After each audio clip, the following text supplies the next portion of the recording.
আসসালামু আলাইকুম দর্শক, এই ভিডিওতে বাংলাদেশের একটি সুনামধন্য ওষুধ কোম্পানি হেলথ কেয়ার ফার্মাসিউটিক্যাল কর্তৃক উৎপাদিত নেপিটান এই মেডিসিন নিয়ে কথা বলবো।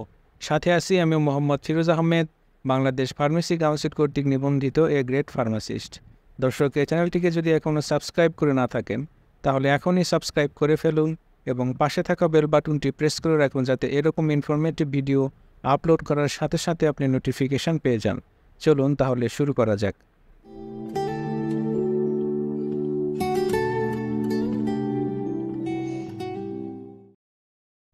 এই মেডিসিনটি একটি কম্বিনেশন মেডিসিন।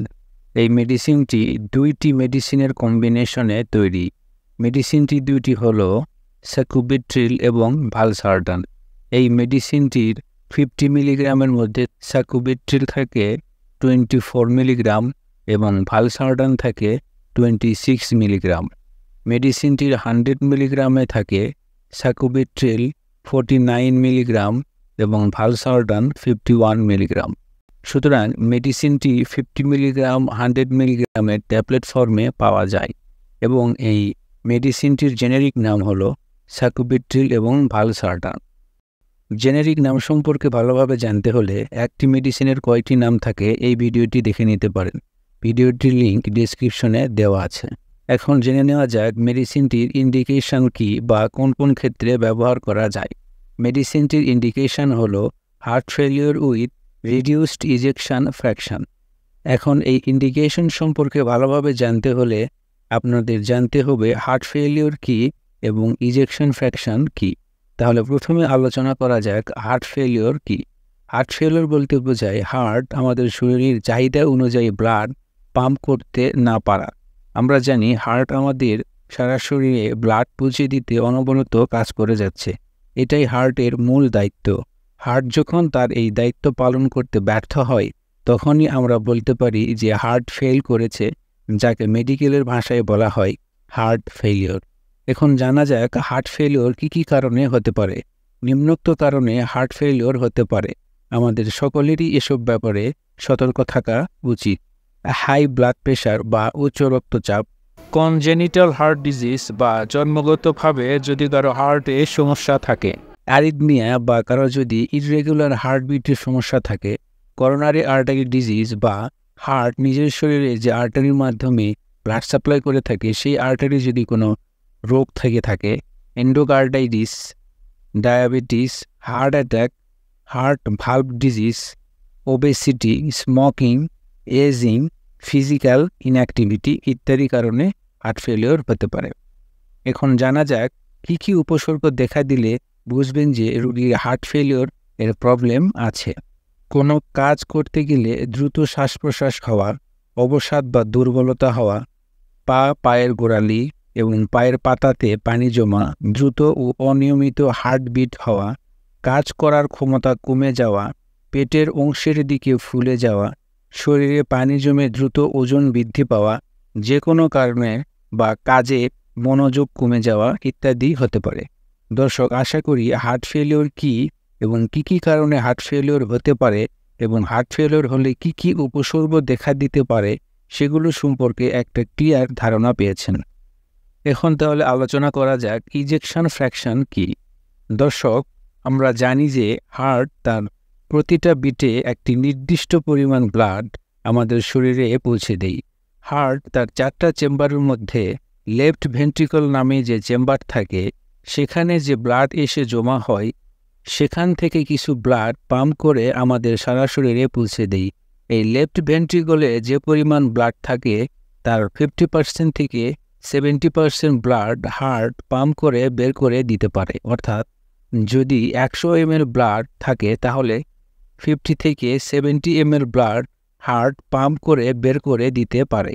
একেই বলা হয় ইজেকশন ফ্র্যাকশন। অর্থাৎ যে পরিমাণ ব্লাড লেফট ভেন্ট্রিকলে থাকবে তার কমপক্ষে 50% ব্লাড বের করার সামর্থ্য হার্টের থাকতে হবে। হার্ট যদি এই 50% ব্লাড পাম্প করে বের করতে না পারে তখনই বলা হয় রিডিউসড ইজেকশন ফ্র্যাকশন বা ইজেকশন ফ্র্যাকশন কমে গেছে ধরে নিতে হয়। ধরেন লেফট ভেন্ট্রিকলে 100 ml ব্লাড আছে, সেখান থেকে হার্ট 40 ml ব্লাড পাম্প করে বের করতে পারছে, তাহলে ইজেকশন ফ্র্যাকশন হবে 40%। কিন্তু ইজেকশন ফ্র্যাকশনের নর্মাল রেঞ্জ হলো 50 থেকে 70%। এই যে হার্টের ব্লাড পাম্প করে বের করে দেওয়ার ক্ষমতা কমে গেল, এবং পাশাপাশি যদি কোনো রোগীর হার্ট ফেলিওর থাকে, সেই রকম রোগীর ক্ষেত্রে এই মেডিসিনটি খুবই উপকারী এবং নির্দেশিত, কারণ এই মেডিসিনটি হার্টের ইজেকশন ফ্র্যাকশন বাড়াতে পারে। তাহলে মেডিসিনটির ইন্ডিকেশন হলো heart failure with reduced ejection fraction. আশা করি বুঝতে পেরেছেন। এখন তাহলে আসা যাক মেডিসিনটি কিভাবে কাজ করে এই বিষয়ে। আগেই বলেছি মেডিসিনটিতে দুটি মেডিসিন আছে। ভালসার্টান হলো ARB বা অ্যানজিওটেনসিন রিসেপ্টর ব্লকার থেরাপিউটিক ক্লাসের একটি মেডিসিন। এই ARB থেরাপিউটিক ক্লাসের মেডিসিনগুলো কিভাবে কাজ করে জানতে হলে mode of action of ARB এই ভিডিওটি দেখে নিতে পারেন। ভিডিওটির লিঙ্ক ডেসক্রিপশনে দেওয়া আছে। আরেকটি মেডিসিন হলো স্যাকুবিট্রিল। সংক্ষেপে বলতে গেলে হার্ট ফেলিওর রোগীদের জন্য ভালো কিছু পেপটাইড হরমোন, যেমন ANP বা এ টাইপ নাট্রিইউরেটিক পেপটাইড, BNP বা বি টাইপ নাট্রিইউরেটিক পেপটাইড এবং CNP বা সি টাইপ নাট্রিইউরেটিক পেপটাইড। এই নাট্রিইউরেটিক পেপটাইডকে নষ্ট করে হলো ন্যাপ্রিলাইসিন নামক একটি এনজাইম। সেকুবিট্রিল এই ন্যাপ্রিলাইসিন নামক এনজাইমকে বাধা প্রদান করার মাধ্যমে হার্ট ফেলিওর রোগীদের জন্য ভালো পেপটাইড হরমোনগুলোকে বাঁচিয়ে রাখে, যা হার্ট ফেলিওর রোগীদের জন্য খুবই গুরুত্বপূর্ণ ভূমিকা পালন করে। আশা করি বুঝতে পেরেছেন। এই মেডিসিনটির ডোজ, মেডিসিনটি সাধারণত 50 মিলিগ্রাম টুয়াইস ডেইলি দিয়ে স্টার্ট করতে হয়। যদি পেশেন্ট টলারেট করতে পারে তাহলে 2 থেকে 4 সপ্তাহ পর তা বাড়িয়ে 100 মিলিগ্রাম করতে হয় টুয়াইস ডেইলি। যদি পেশেন্ট তারপরেও টলারেট করতে পারে তাহলে 2 থেকে 4 সপ্তাহ পর আবার তা বাড়িয়ে 200 মিলিগ্রাম টুয়াইস ডেইলি হিসেবে মেইনটেইন করতে হয়।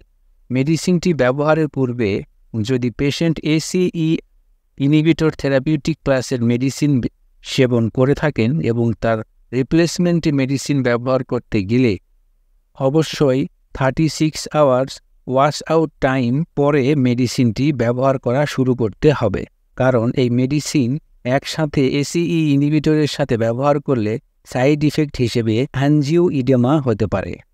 মেডিসিনটির সাইড ইফেক্টস: অ্যানজিওইডেমা, হাইপোটেনশন, কফ বা কাশি, ব্লাডে পটাশিয়ামের মাত্রা বেড়ে যেতে পারে, ঝিমুনি হতে পারে, যেসব ক্ষেত্রে মেডিসিন ব্যবহার করা যাবে না। মেডিসিনটির কোনো কম্পোনেন্টে যদি রোগীর হাইপার সেন্সিটিভিটি থাকে তাহলে মেডিসিনটি ব্যবহার করা যাবে না।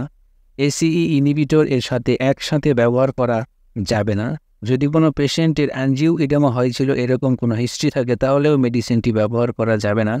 মেডিসিনটির দাম, সময়ের সাথে মেডিসিনটির দামের পরিবর্তন হতে পারে, তাই মেডিসিনটির দাম ডেসক্রিপশনে দেওয়া আছে।